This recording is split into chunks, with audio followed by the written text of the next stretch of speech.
Bitcoin this morning, so I added last night the subwave. So off the B wave high, I think we've got 3 down. This is all of 4, and I'm looking for it to drop down here to 58.51 to 57.50, then a 2 back, and then on the 4-hour chart on the site, you'll see the rest of the path down to complete the rest of the move lower in Bitcoin.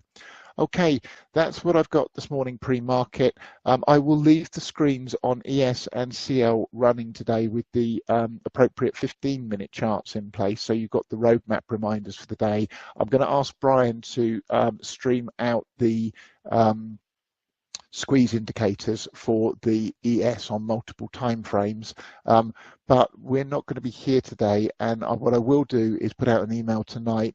It's possible that my wife and I are planning an escape route from the impending storm and going to fly back to the UK at some point later today, stroke tonight, but if that happens, I will let you know, and it will obviously affect things tomorrow, but we'll be back on track in the UK on Friday if we do that.